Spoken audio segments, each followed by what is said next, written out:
유튜브로 읽는 박정희 전기 7권 개방형 대전략 공화당의 내부 균열.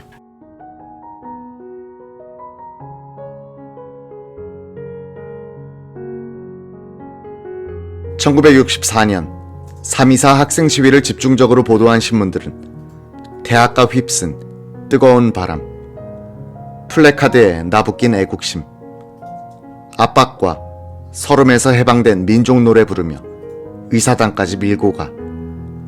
연도의 시민들도 합세. 몽둥이 세례가 웬 말이냐. 분노의 행진. 민족적 양심의 대학생 데모. 지성의 경량. 정가를 뒤덮다. 란 제목들이 보여주듯이 시위대에 호의적이었다. 야당의 선동과 언론의 이런 응원은 시위를 전국적으로 확산시키는 촉매제가 됐다. 한일회담 반대 시위는 25일에는 서울에서 11개 대학과 4개 고교, 그리고 지방의 6개 대학이 참여하는 전국 시위로 확대됐다. 26일에도 시위는 전국적으로 계속됐으나 대체로 평화롭게 진행됐다. 정부는 군의 무장 병력을 동원하여 청와대로 통하는 길목에 바리케이드를 쳤다. 전날 민기식 육군 참모총장은 한국군에 대한 작전 통제권을 가진 미 8군 사령관 하우스 장관에게 시위대로부터 청와대와 중앙청 일대를 보호하기 위해서 2개 예비사단 및 특전부대 소속 병력 1,500명을 서울에 진주시키고 싶다고 동의를 요청했다. 하우스 장군은 세뮤엘 버거 주한미국 대사와 의논한 뒤 병력 이동을 허가했다. 이 병력은 26일 새벽에 서울로 들어와 수도 경비사 병력을 지원하게 되었다. 최루탄과 소총으로 무장한 군 병력은 청와대와 중앙청으로 통하는 간선도로에 바리케이드를 쳤다. 민기식 총장은 하우스 사령관에게 시위대가 바리케이드를 넘으면 최루탄을 쏠 것이고 시위대가 바리케이드를 넘어 청와대로 쳐들어가는 식의 긴급할 경우에만 발포할 것이다 라고 말했다. 미군 측이 한국군 측의 병력 이동 요청을 쉽게 받아준 것은 한일회담의 성사를 갈망하는 미국 정부의 뜻을 반영한 것이었다. 4.19 학생 시위 때와 1964년 학생 시위의 결정적인 차이점은 4년 전에 학생과 야당 편을 섰던 미국 정부가 이때는 박정희를 적극적으로 지지하게 됐다는 점이다. 1964년 3월 26일 한일회담 반대 시위가 전국으로 확산되고 있는 가운데 국회에서는 자민당 소속 김준현 의원이 정통한 소식통으로부터 지난 20일 들은 바에 의하면 박 정권은 일본으로부터 1억 3천만 달러를 받았다고 한다. 작년 1월 김동화 전 최고회의 재경위원장이 공화당의 정치자금 루트를 알면 국민은 즐거워할 것이다 라고 말한 바 있다고 주장했다.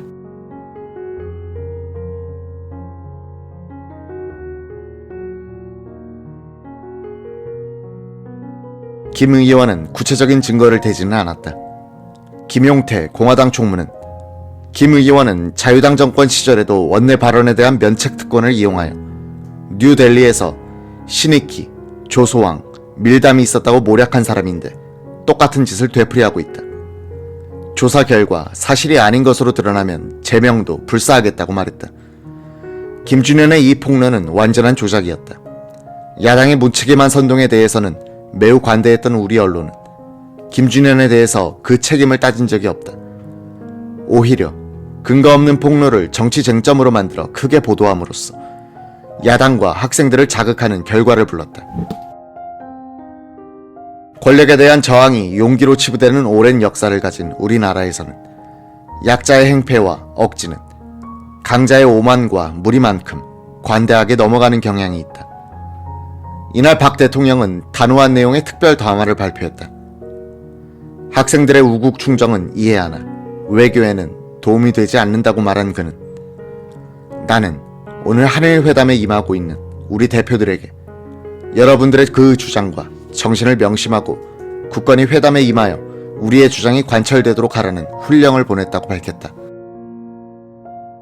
박 대통령은 또 시위는 의사를 표시하여 정부 정책의 그 뜻을 반영시키는 수단은 될지 모르지만 전체 국민의 의사로서 세운 정부를 제약하고 그 뜻을 해줄 것을 강요해서는 안 된다고 했다.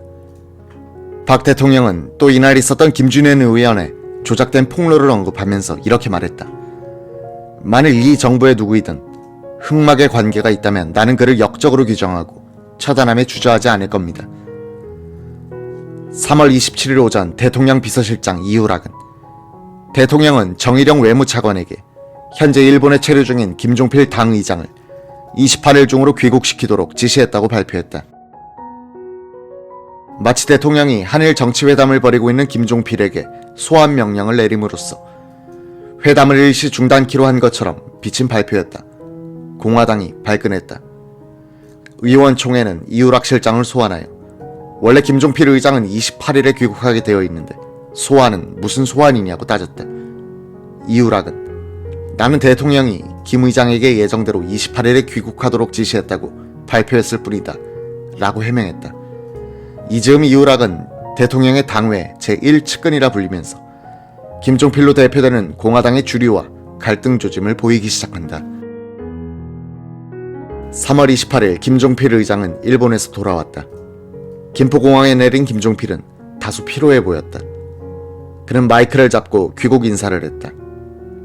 이번 여행에서 우리가 고독과 고립 속에서 살아서는 안 되겠다고 느꼈습니다. 본인도 학생 이상으로 나라를 걱정하고 있는 입장에서 학생들이 오해를 하고 있는 부분은 만나서 대화를 통해서 풀도록 하겠습니다. 이날 국회 본회의는 야당이 제출한 엄민영 내무장관 해임 결의안을 표결에 붙인 결과 공화당에서 20명 정도가 반란표를 던진 것으로 밝혀져 당내의 분열을 드러냈다.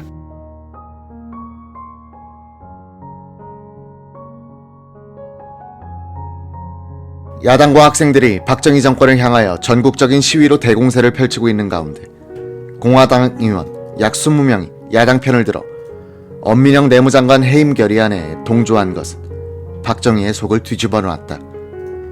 정상적인 나라의 정부나 정당은 외부로부터의 위협에 직면하면 내부가 단결하는 것이 보통이다. 우리나라는 국가의 위기가 닥쳐오면 내부가 분열됨으로써 효과적인 대응을 하지 못하는 이상한 현상을 자주 보였다. 임진왜란을 앞둔 동인과 서인의 분열, 병자호란 전후의 척화파와 주화파의 분열, 개화기 때 개화파와 위정 척사파의 분열, 지난 제16대 대선 기간 중 한나라당의 분열 등등. 이런 현상은 사대주의에 물들어 자주 국방을 포기함으로써 외부에서 주적을 찾지 못하자 내부에서 적을 찾아 치열한 권력 투쟁을 계속해온 조선조 정치의 체질과 무관하지 않다. 정치인의 제1 조건은 정확한 피하 구분과 주적 개념인데 우리 정치는 오늘날까지도 중요한 것은 간과하고 사소한데 목숨을 걸고 싸우는 행태를 보이고 있다. 무력 대체 분단 상황에서 여야 공동의 주적은 북한 정권인데도 여당은 야당은 여당을 주적으로 삼고 있으니 정치의 제1주제가 되어야 할 안보와 경제는 뒷전으로 밀리고 상대방의 약점 잡기 경쟁과 폭로와 모략이 판을 치는 정치의 저질화가 악순환되는 것이다. 박정희 대통령은 정권이 야당, 재야, 학생의 연합 세력으로부터 도전을 받아 위기에 처했는데도 공화당 내부가 단결하기는커녕 또다시 김종필과 반김종필 세력으로 갈려 갈등 조짐을 보이고 있는 데 대하여 개탄하고 있었다. 그로서는 1년 전 민정위안 기간 중에 있었던 최고회의의 내부 분열과 이로 인한 방황과 번민이 악몽처럼 떠올랐을 것이다. 1964년 3월 29일 밤 공화당 간부들은 김종필 의장 집에서 대책회의를 열었다. 김 의장이 한일회담에서 손을 떼고 당무에 전념하기로 하는 한편 국민들을 상대로 대대적인 계몽선전 활동을 전개하기로 의견을 모았다. 이 자리에서 공화당 간부들은 야당이 정부와 여당을 저자세라고 비난한 데 대하여 울분을 터뜨렸다. 국회 시찰단의 일원으로 일본을 다녀온 권오운 농림위원장은 우리가 자민당 부총재 오노 반복구 씨를 방문했더니 그는 치료 중인 몸인데도 무릎을 꿇고 앉아 시종 겸손하게 응대했다고 말했다. 김종필도 이런 말을 해서는 안 되는 것이지만 하면서 털어놨다. 자민당 간부들과 만난 자리에서 우리가 전선에서 피를 흘리며 싸울 때 당신네들은 군수 경기로 연간 10억 달러를 벌지 않았는가? 한국한테 6억 달러가 아니라 60억 달러를 준다 해도 아까울 게 없는 것 아닌가? 당신들이 성의를 보이지 않으니 한국에서 학생들이 일어나 우리를 격려하고 있는 것이다 라고 따졌어요. 그랬더니 마에오 간사장과 스즈키 부간사장이 자세를 고쳐 무릎을 꿇고 앉아 참으로 미안하게 됐다 라고 사죄합니다. 옆에서 듣고 있던 길재호 국회 내무위원장은 김의장, 한일 교섭이 타결될 때까지 평화선을 침범하는 일본 어선을 철저히 잡읍시다 라고 말했다. 박 대통령은 3월 30일 오후에는 서울시내 종합대학 대표 학생 11명을 청와대로 초청하여 약 2시간 동안 한일 회담의 진행 상황에 대해서 설명하고 질문을 받았다. 박 대통령은 외교상의 기밀과 전략 문제까지도 자세히 밝혀가면서 정부의 입장을 설명하고 이해를 요청했다고 이우락 비서실장 겸 대변인이 전했다.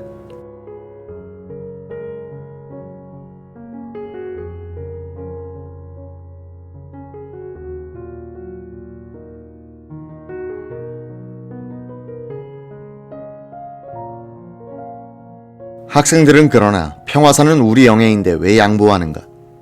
김종필 오이라 메모를 공개하라고 요구하면서 굽히지 않았다.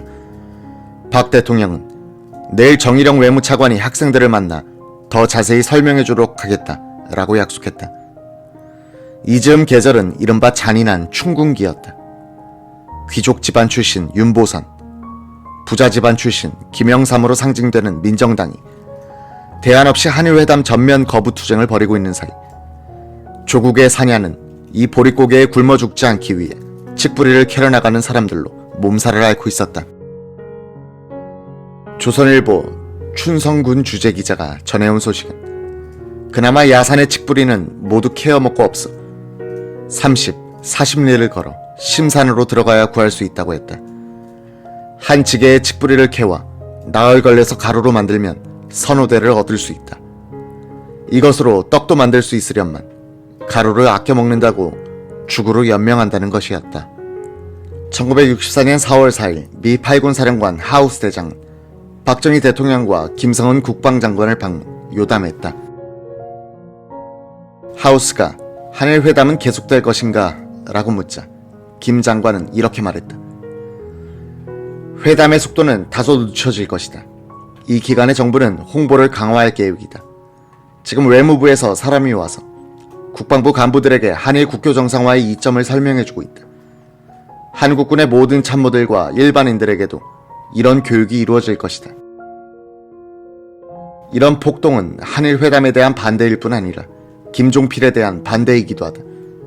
많은 국민들은 김종필이 너무 일본과 가깝다고 생각하고 있다. 야당에서는 김종필이 일본으로부터 많은 돈을 미리 받아 지난 선거 때 썼기 때문에 정부가 김종필을 비호해주기 위해 회담을 서둘고 있다고 주장하고 있다.